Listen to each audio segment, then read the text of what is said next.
నా హృదయపూర్వక వందనాలు తెలియజేస్తున్నాను. ఈ దినం అనుకోని రీతిలో మీ మధ్యలో దేవుని పరిచర్య చేయడానికి, దేవుని ప్రేమను పంచుకోవడానికి దేవుడిచ్చిన ఈ మంచి సమయాన్ని బట్టి, తరుణాన్ని బట్టి దేవుని ఎంతగానో స్తుతిస్తున్నాను. చేరి వచ్చిన మిమ్మల్ని అందరినీ కూడా హృదయపూర్వకంగా అభినందిస్తూ ఉంటున్నాను. ఈ సమయంలో మనం ఆరాధన కొరకు రోమేలుకు రాసిన పత్రిక 8వ అధ్యాయం 1వ వచనాన్ని చదువుకుందాం. రోమేలుకు రాసిన పత్రిక 8వ అధ్యాయం 1వ వచనం అందరం కలిసి చదువుకుందాం. ప్రారంభిస్తున్నాను. కాబట్టి ఇప్పుడు క్రీస్తు యేసునందున్న వారికి ఏ శిక్షా విధియు లేదు. మరలా చదువుకుందాం. కాబట్టి ఇప్పుడు క్రీస్తు యేసునందున్న వారికి ఏ శిక్షా విధియు లేదు.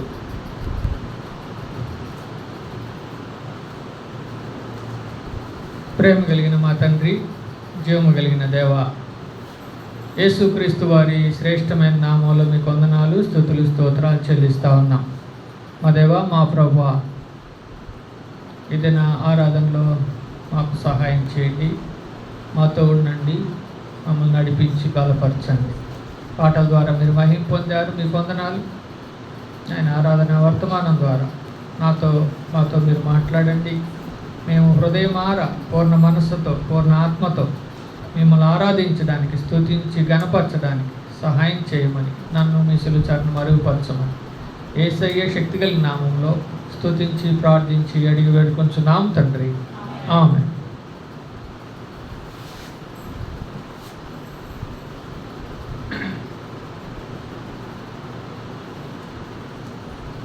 చదువుబడిన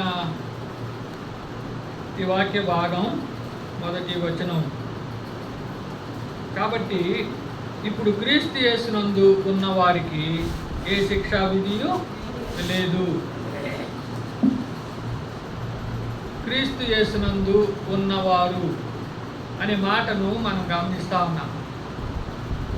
క్రీస్తు యేసునందు ఉన్నవారు అనగా యేసుక్రీస్తు ప్రభునందు విశ్వాసం ఉంచిన వారు, లేక మారు మనసు రక్షణ అనుభవం కలిగిన వారు అని అర్థం.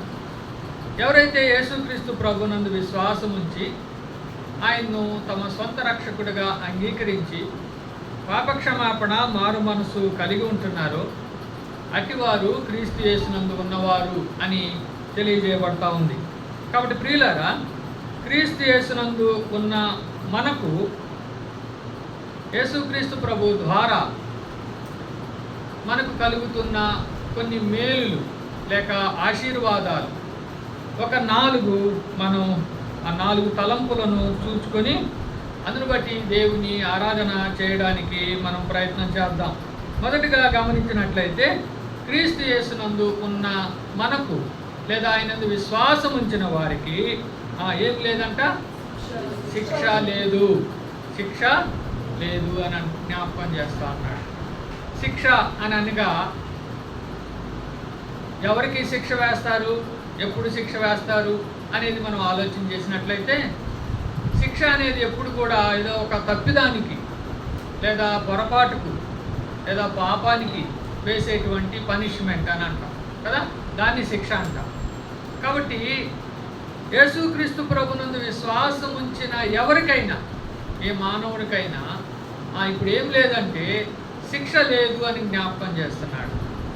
అంటే అంతకుముందు శిక్ష ఉంది అన్న సత్యాన్ని మనం అర్థం చేసుకుంటాం. ఎలాగా అనగా మనం ఆదికాండం మొదటి 2-3 అధ్యాయాల్లో కానీ వెళ్ళినట్లయితే అక్కడ మనకు కనిపిస్తుంది, మనకు తెలిసిన విషయమే. మొదటిగా దేవుడు ఆదాము హవ్వలను సృజించిన తర్వాత వారికి ఒక ఆజ్ఞ ఇచ్చాడు. ఏంటి ఆజ్ఞ? ఈ తోట చెట్ల మధ్యలో ఉన్న అన్ని చెట్ల ఫలాలు మీరు తినవచ్చు, అయితే మంచి చెడ్డల తెలివినిచ్చు ఆ వృక్ష ఫలాన్ని మాత్రం మీరు తినకూడదు అనేటువంటి ఆజ్ఞను ఆయన అనుగ్రహించాడు. అయితే ఏ ఆజ్ఞనైతే దేవుడు ఇచ్చాడో వారికి, అదే ఆజ్ఞను మీరి ఆజ్ఞ అతిక్రమమే పాపం. కాబట్టి ఆజ్ఞను మీరిన కారణంగా పాపము చేసిన ప్రజలుగా, పాపం చేసినటువంటి మొదటి మానవులుగా మనం చూస్తాం.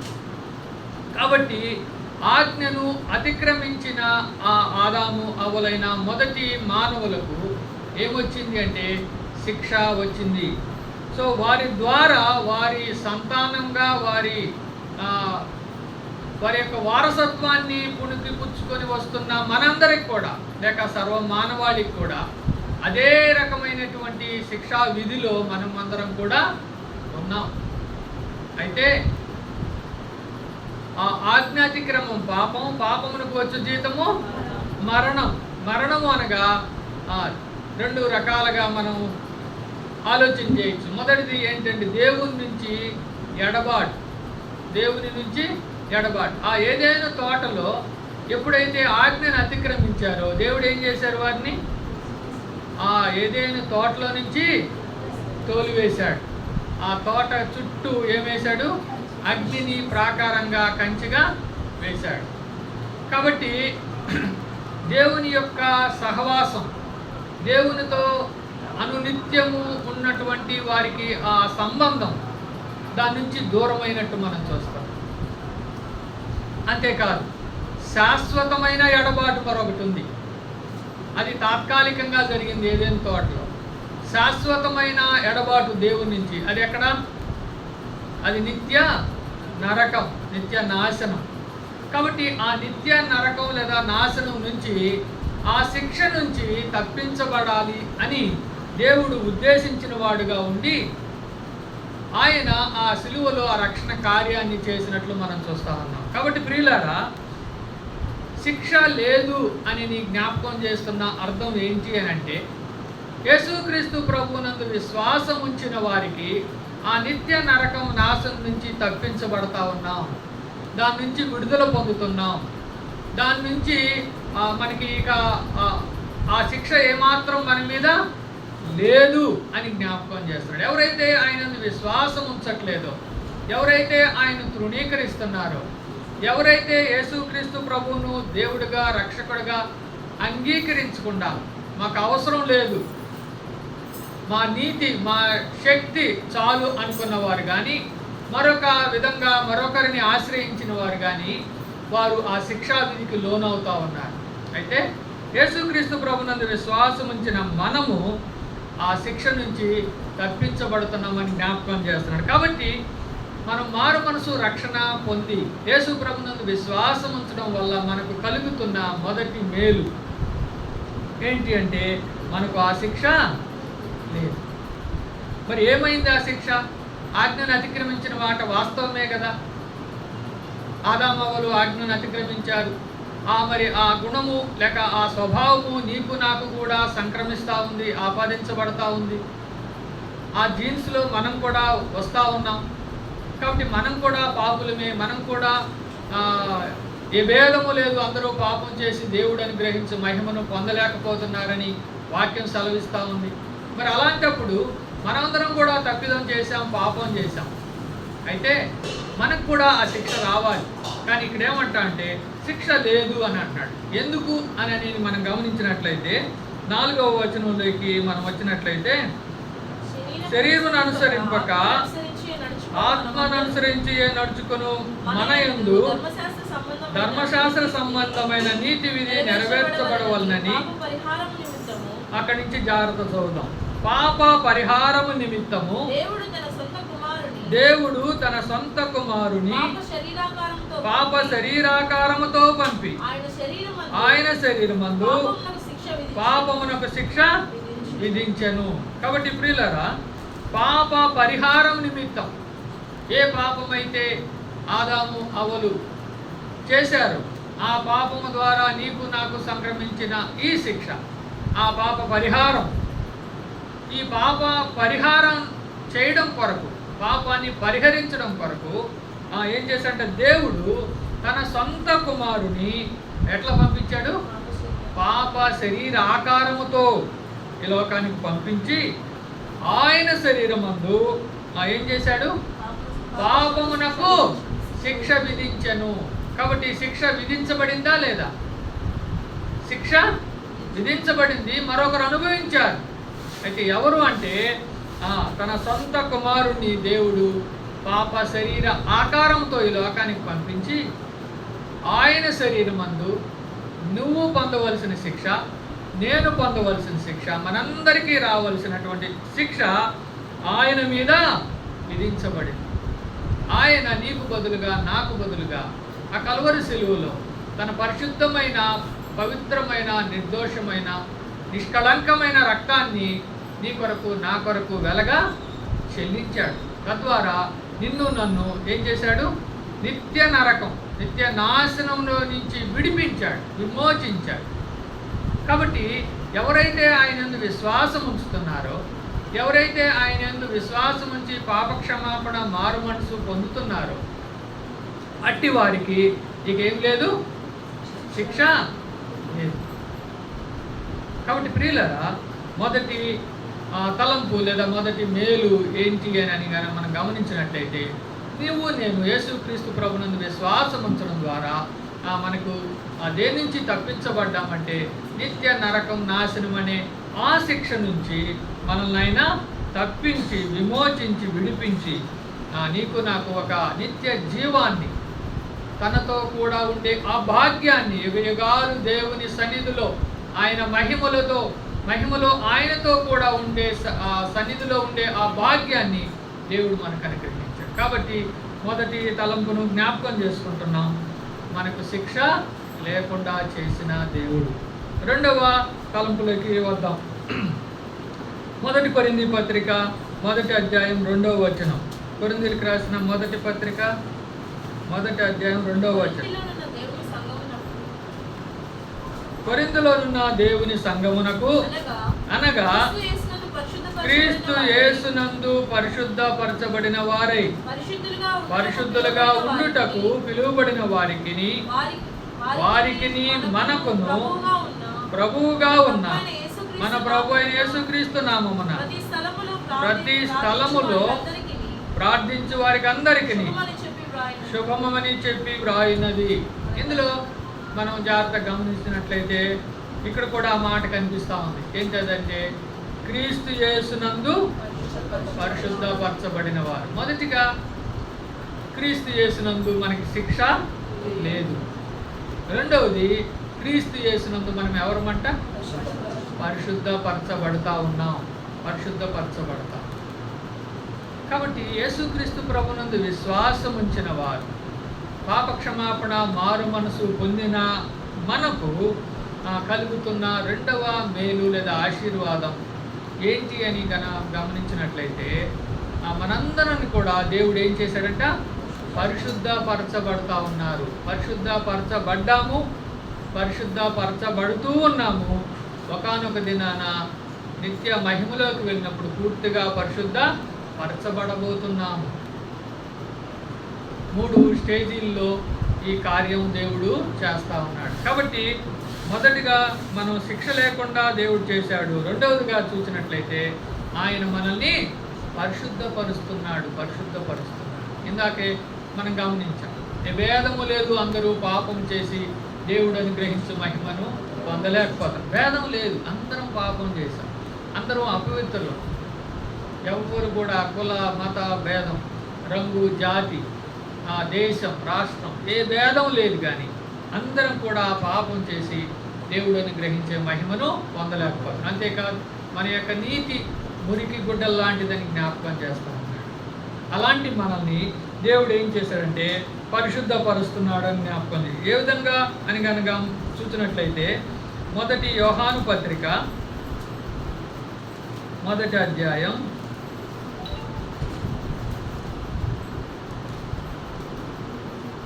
7వ వచనం చివరి లైను. అప్పుడు ఆయన కుమారుడైన యేసు రక్తము ప్రతి పాపము నుండి మనము పవిత్రులుగా.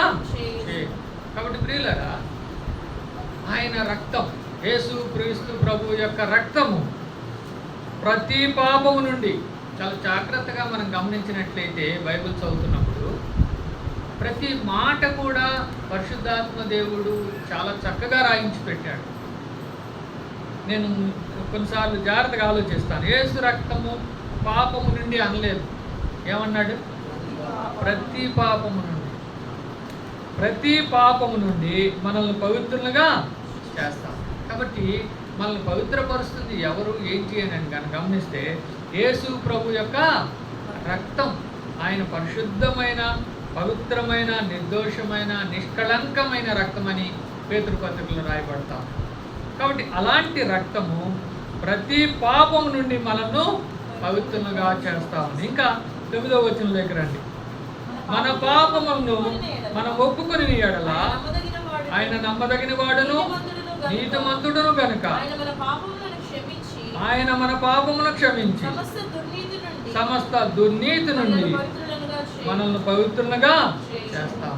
కాబట్టి మన పాపాలు మనం ఆయన దగ్గర ఒప్పుకున్నప్పుడు ఆయన నమ్మదగిన వాడు, నీతిమంతుడు. కాబట్టి ఏం చేస్తున్నాడు అంటే ఇక్కడ కూడా అడ్జెక్టివ్ వాడాడు, సమస్త దుర్నీతి నుండి. దుర్నీతి అని రాయలేదు, సమస్త దుర్నీతి నుండి మనల్ని పవిత్రులుగా చేస్తా ఉన్నాడు. కాబట్టి ప్రియులారా, ఆయన రక్తము మన పాపములను నుండి, ప్రతి పాపం నుండి మనం పవిత్రులుగా చేసింది. అంతేకాదు ఆయన మన పాపమును క్షమించి సమస్త దుర్నీతి నుండి మనల్ని పవిత్రులుగా చేస్తాం. క్షమాపణ పొందడానికి నువ్వు నేను అర్హులమా? ఒకసారి మనం కానీ ఆలోచించినట్లయితే నీకు నాకు అర్హత ఏమాత్రం లేదు. ఎందుకని అంటే మనం పుట్టింది మొదలు ఇప్పటి వరకు కూడా మనము చేయని దుర్మార్గమైన పని లేదు. ఒకవేళ మీరు అనొచ్చేమో, మేమేమి నేరాలు చేసాం, ఏం ఘోరాలు చేసామని. కానీ వాక్యం ఏం చెప్తుంది? ఏ భేదము లేదు, అందరూ పాపం చేస్తారు.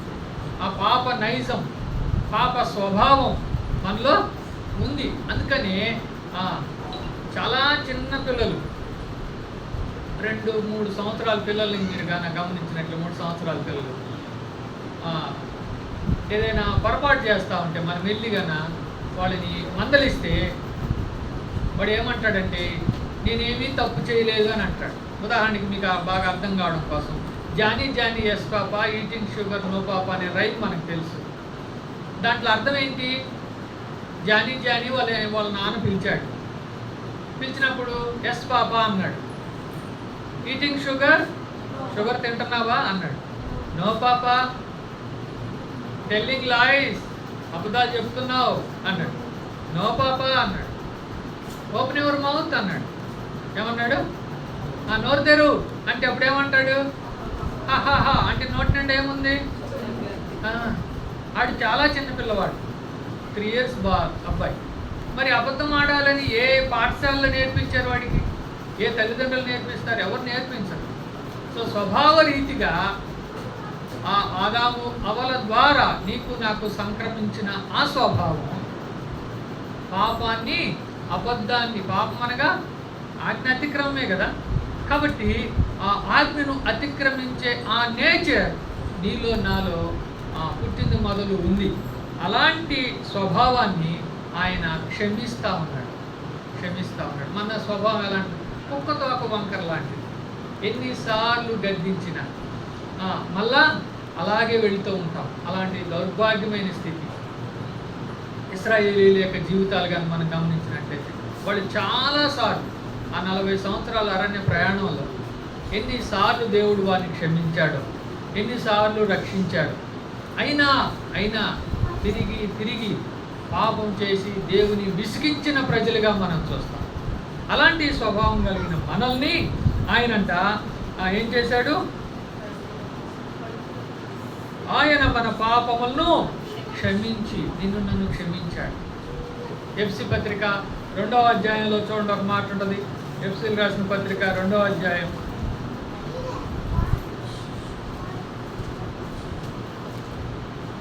3వ వచనం. వారితో కలిసి మనమందరమును శరీరం యొక్కయు మనసు యొక్కయు కోరికలను నెరవేర్చుకొనుచు మన శరీరాశలను అనుసరించి మునుపు ప్రవర్తించు కడమ వారి వలనే స్వభావ సిద్ధముగా దైవోగ్రతకు పాత్రులమై ఉంటుంది. చూడండి ప్రియులారా, ఇక్కడ కొన్ని మాటలు.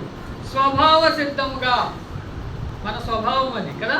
మన స్వభావ సిద్ధంగా మనం ఏం చేసామంట? శరీరం యొక్క మనసు యొక్క కోరికలు నెరవేర్చుకొని మన శరీరాలను అనుసరించి ప్రవర్తించాం.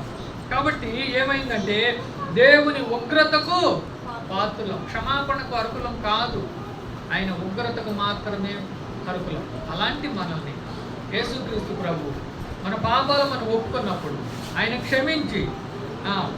క్షమించి సమస్త దుర్నీతి నుండి మనల్ని పవిత్రులుగా చేశాడు. అది రెండవ తలంపు, రెండవ మేలు. మొదటి మేలు, ఆయన మనకి శిక్ష లేకుండా చేశాడు. ఎలాగా చేశాడంటే ఆయన శిక్ష అనుభవించి మనల్ని తప్పించాడు. రెండవదిగా చూస్తే మన పాపాలన్నీ ఆయన క్షమించి ఆయన రక్తంతో కడిగి పరిశుద్ధపరిచాడు, నీతిమంతుడిగా తీర్చాడు. మూడవ తలంపులోకి వద్దాం. 2 కొరింథీ పత్రిక 5వ అధ్యాయం 17వ వచనం. కొరింథీయులకు రాసిన 2వ పత్రిక 5వ అధ్యాయం 17వ వచనం చదవండి. కాగా ఎవడైనను క్రీస్తునందు ఉన్న యెడల వాడు నూతన సృష్టి, పాతవి గతించెను, ఇదిగో క్రొత్తవాయెను. ఈ మాటలో కూడా మనం ఈ వాక్య భాగంలో చూస్తున్నట్టుది.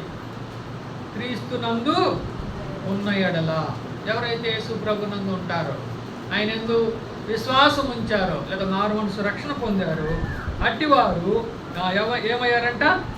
నూతన సృష్టి, పాతవి గతించెను, ఇదిగో క్రొత్తవాయెను. కాబట్టి యేసు ప్రభునందు విశ్వాసం మారు మనసు పొందిన తరువాత దేవుడు మనల్ని ఏం చేశాడంటే శిక్ష లేకుండా చేశాడు, ఆయన శిక్ష అనుభవించి. రెండవదిగా ఆయన రక్తముతో కడిగి మనల్ని పవిత్రపరుస్తున్నాడు. మూడవదిగా చూస్తే నూతన సృష్టిగా చేస్తాడు. ఆల్రెడీ సృష్టించబడ్డాం, కానీ నూతన సృష్టిగా చేయబడతా ఉన్నాం. పాతవి గతించెను, ఇదిగో క్రొత్తవాయెను.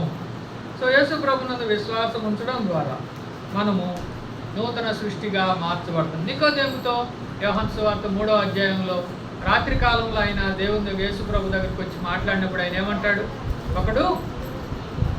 ఒకడు క్రొత్తగా జన్మించితేనే కానీ వాడు దేవుని రాజ్యంలో ప్రవేశించలేడు. అది మనకు అర్థం కాలేదు. మళ్ళా తల్లి గర్భంలో వెళ్ళి ఎలాగా జన్మించగలను అని అన్నప్పుడు బోధకుడు అయిన నీకు ఇది అర్థం కాలేదా అని అంటాడు. సో ఎవరైతే ఆత్మ మూలంగా నీటి మూలంగా జన్మిస్తారో వారు క్రొత్తగా జన్మించిన వారు అని ఆయన జ్ఞాపకం చేస్తాడు. కాబట్టి మనము నూతన సృష్టిగా దేవుడు మనల్ని చేస్తూ ఉన్నాడు. ఇది మనకు అర్థం కావడం కొరకు ఒక చిన్న ఎగ్జాంపుల్ నేను మీకు చెప్పాలనుకుంటున్నాను. నాయుడుపేట తెలుసు కదా, గూడూరు అవతల నాయుడుపేటలో నేను 20 years దాకా ఉన్నాను. అక్కడ పండ్లూరు అనే విలేజ్ ఒకటి ఉంది, రోడ్డు పక్కనే ఉంటుంది, హైవే పక్కన. ఆ విలేజ్లో యూపీ స్కూల్లో టీచర్గా పనిచేశాను 9 సంవత్సరాలు. నాయుడుపేట నుంచి ఆ బ్రిడ్జి మీదుగా పండ్లూరుకి వస్తాం. ఆ బ్రిడ్జికి దాటిన తర్వాత అక్కడ ఒక ఏమంటారంటే ఐరన్ మెటీరియల్, వేస్ట్ మెటీరియల్ని చెత్త ఏరుకొని పోయేవాళ్ళు, తీసుకుపోయేవాళ్ళు, ఉల్లిపాయలకి తీసుకుపోయేవాళ్ళు ఉంటారు కదా, అవన్నీ అక్కడ తీసుకొచ్చి డంప్ చేస్తుంటారు. అక్కడ ఒక ఫ్యాక్టరీ పెట్టారు. మేము ఉన్నప్పుడే స్టార్ట్ చేశారు ఫ్యాక్టరీ. స్టార్ట్ చేసిన తర్వాత పక్కనే స్కూల్ కాబట్టి దగ్గరలోనే ఒక 1.5 kilometerలో వాళ్ళు మా స్కూల్ని ఇంకొక స్కూల్ని పిలిచారు. ఎందుకంటే వాతావరణ కాలుష్యం ఉంటుంది కాబట్టి మేము ఏమైనా కంప్లైంట్ చేస్తే అది ప్రాబ్లం అవుతుందని మమ్మల్ని కూడా పిలిస్తే ఒకసారి వెళ్ళాం. అసలు అక్కడ ప్రాసెస్ ఎట్లా జరుగుతుంది ఏంటి అని చూసాం. మాకు ఎక్స్ప్లెయిన్ చేయమన్నాం. వాళ్ళు ఎక్స్ప్లెయిన్ చేస్తూ ఉన్నారు ఆ పని విధానాన్ని. నేను గమనిస్తే చాలా ఎత్తులో 2 అంతస్తుల బిల్డింగ్ అంత ఎత్తులో ఒక ఫర్నేస్ అంటే మండే ఒక ఉంటుంది, మండుతూ ఉంది. ఈ వేస్ట్ మెటీరియల్ అంతా తీసుకొచ్చి క్రేన్స్ తోటి దాంట్లో వేస్తున్నారు. ఈ ఐరన్ ముక్కలన్నీ కూడా దాంట్లో వేస్తే ఆ వేడికి అదేమవుతుంది, కరిగిపోతాం. కరిగిపోయిన ఆ మెటీరియల్ అలాగ కిందకు వచ్చి ఒక గొట్టం లాంటి దాంట్లో గుండా అలా వెళ్తాము. వాళ్ళకి కావలసిన సైజులో కొన్ని గొట్టాలు ఉన్నాయి. అక్కడికి వెళ్తూ దాంట్లో నుంచి మరొక ప్రాంతానికి వచ్చినప్పుడు ఒకవైపు నుంచి వాటర్ వచ్చి దాని మీద పడతాము. ఆ వాటర్ పడినప్పుడు ఈ హీట్ ఏమవుతుంది, చల్లారిపోయి ఐరన్ రాడ్ కొత్తది తయారయ్యి బయటకు వస్తూ ఉంది. వాళ్ళకి కావాల్సిన సైజు కట్ చేసి పక్కన పెడతా ఉంది. అదంతా చూసాం మేము. చూసినప్పుడు నాకు ఇదే గుర్తొచ్చింది. ఆ మెటీరియల్ అంతకుముందు ఎలా ఉంది, అది ఎందుకు పనికిరాదు. అందుకనే పాత సామాను కొంటామంటే మన ఇళ్ళ దగ్గరికి వస్తారు, అవి తీసుకెళ్తారు. ఆ పనికిరాని మెటీరియల్ని ఇప్పుడు మళ్ళీ ఏం చేశారు వాళ్ళు, పనికొచ్చే మెటీరియల్గా మార్చారు. కాబట్టి నూతన సృష్టిగా చేయబడింది. పాతది ఏమైంది, గతించిపోయింది. క్రొత్తగా మరొక ఐరన్ రాడ్ రావడం, దానికి మార్కెట్లో వాల్యూ ఉండి డబ్బు ఇచ్చి కొనుక్కోవడాన్ని మనం చూస్తాం. మన జీవితాన్ని కూడా ప్రభు అలాగే మార్చాడు. నిన్ను నన్ను ఆయన రక్తం ద్వారా కడిగి పవిత్రపరిచి నూతన సృష్టిగా మార్చాడు. పాత జీవితాన్ని, పాత స్వభావాన్ని లేక వాటి నుంచి మనల్ని ఆయన తప్పించాడు, విమోచించాడు. కొత్త జీవితాన్ని మనకు అనుగ్రహించాడు. కాబట్టి మనం నూతన సృష్టిగా చేయబడ్డాము, క్రొత్తగా మారాం. పాతవి గతించిపోయింది. మన జీవితాలు, మన తలంపులు, మన యొక్క విధానం, జీవిత విధానం అంతా క్రొత్తగా మారింది. ఇందుకు కారణం ఆ ప్రభువే. ఆయన పాప శరీరాకారంతో ఈ లోకానికి వచ్చి ఆయన శరీరమందు నీకు నాకు రావాల్సిన శిక్ష అనుభవించి ఆయన రక్తంతో కడిగి పవిత్రపరిచి నూతన సృష్టిగా చేస్తాడు. ఇది 3వ తలంపుగా చూస్తాం. చివరిగా 4వ తలంపు చూసుకొని మనం ముగించుకుందాం. ఫిలిప్పీలకు రాసిన పత్రిక 4వ అధ్యాయం 19వ వచనం.